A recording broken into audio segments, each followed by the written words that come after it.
Creative কম্পিউটারের পক্ষ থেকে জানাই আন্তরিক শুভেচ্ছা। প্রিয় শিক্ষার্থী, মনে করি আপনি ইন্টারনেট থেকে আজকে এরকম একটি ছবি আপনি ডাউনলোড করে নিলেন। এখন আপনি চাচ্ছেন এই ছবিটিকে আপনার মনিটর স্ক্রিনের ওয়ালপেপার হিসেবে ব্যবহার করতে। তখন কি করলেন? রাইট বাটন ক্লিক করে আপনি সেট অ্যাজ ডেস্কটপ ব্যাকগ্রাউন্ড এখানে ক্লিক করলেন। তো এখানে ক্লিক করলে স্বাভাবিকভাবেই তো এই ছবিটি আপনার মনিটর স্ক্রিনের ওয়ালপেপার হিসেবে দেখা যাবে। তো আপনি যখন এই ছবিটিকে ওয়ালপেপার হিসেবে সেট করলেন, তখন আপনি কয়েকদিন আপনার পিসিটি চালানোর পর আপনি লক্ষ্য করলেন যে পিসিটি যেন আগের তুলনায় আস্তে আস্তে স্লো হয়ে যাচ্ছে। তো এর কারণটা কি? আপনি এই ছবিটিকে ওয়ালপেপার হিসেবে ব্যবহার করার পূর্বে কিন্তু পিসিটি এরকম স্লো ছিল না। তো প্রিয় শিক্ষার্থী, এর মূল কারণ হলো আপনি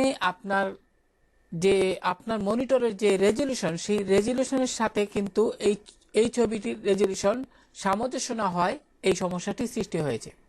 অর্থাৎ মনে করি আপনার যে মনিটর আপনি ব্যবহার করছেন সেটির রেজলিউশন হলো 1920x1080, আর আপনি যে ছবিটি ইন্টারনেট থেকে ডাউনলোড করেছেন সেটি মনে করি একটি 4K রেজলিউশনের ছবি।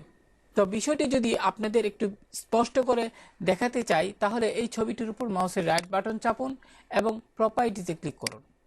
তো এবার ডিটেলসে ক্লিক করুন। ডিটেলসে যখন আপনি আসবেন, আপনি একটু নিচের দিকে যদি আসেন তাহলে দেখতে পাবেন ডাইমেনশন হিসেবে ছবিটি রয়েছে, যে সাইজ রয়েছে অর্থাৎ পিক্সেল রয়েছে সেটি হলো 4962 থেকে 2791। তো এখন আপনিই বলুন, এত রেজলিউশনের একটি ছবি আপনি যখন আপনার মনিটরে সেট করবেন, আর আপনার মনিটরের রেজলিউশন যদি হয় 1920x1080 পিক্সেলের, তাহলে স্বাভাবিকভাবেই তো আপনার পিসিটি স্লো হবে। তো এমত অবস্থায় কি আপনি এই ধরনের ছবিকে আপনার এই সুন্দর ছবিটিকে কি আপনি আপনার মনিটর স্ক্রিনে ওয়ালপেপার হিসেবে ব্যবহার করতে পারবেন না? অবশ্যই পারবেন। তো এই জন্য যে কাজটি করবেন, আপনি ফটোশপে গিয়ে এর সাইজটি কমিয়ে নেবেন, অর্থাৎ এর যে বর্তমান পিক্সেল রয়েছে সেটিকে কমিয়ে আপনি এটিকে 1920x1080 করে দিবেন। তো চলুন এই কাজটি কিভাবে করবেন তা দেখি। প্রথমে আপনি ফটোশপটি আমার মতো করে এভাবে সচল করুন। এবার এই যে 4K রেজলিউশনের যে ছবিটি, এটি আপনি ফটোশপের এই অংশে ছেড়ে দিন, এখানে ছেড়ে দিন, তাহলে ছবিটি ফটোশপ উইন্ডোতে লোডিং হবে।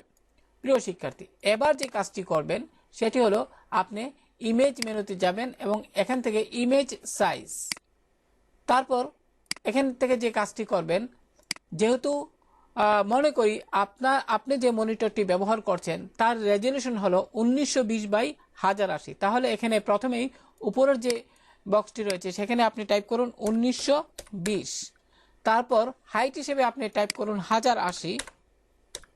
প্রিয় শিক্ষার্থী, এবার ওকে বাটনে ক্লিক করুন।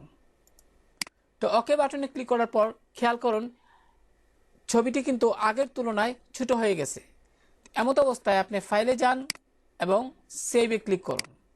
এবার ওকে বাটনে ক্লিক করুন।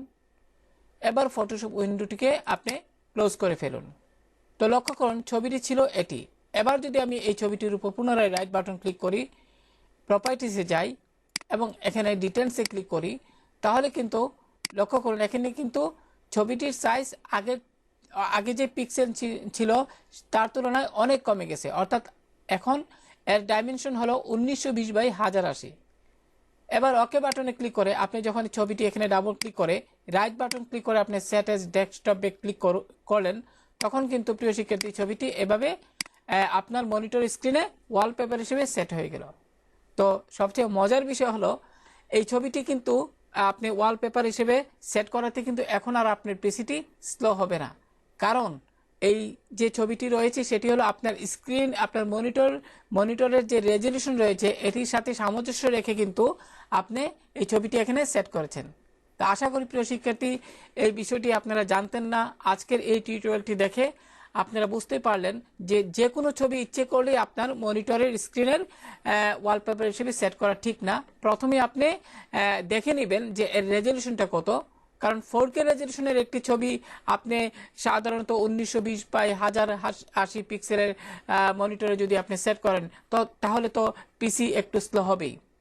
তাই চেষ্টা করবেন 4K রেজলিউশনের ছবি যদি আপনি আপনার কোনো ওয়ালপেপার আপনার মনিটরের ওয়ালপেপার হিসেবে সেট করতে, তাহলে আপনার মনিটরের স্ক্রিনটাও যেন 4K রেজলিউশনের হয়। তো আশা করি প্রিয় শিক্ষার্থী বিষয়টি আপনাদের খুব ভালো লাগছে। তাই এখন থেকে যখনই কোনো ছবি আপনি ওয়ালপেপার হিসেবে ব্যবহার করতে যাবেন, তো আগে দেখে নেবেন ছবিটি আপনার রেজলিউশন কত, তখন আপনি ছবিটিকে ওয়ালপেপার হিসেবে সেট করে নেবেন। তো সবাই ভালো থাকুন, আল্লাহ হাফেজ।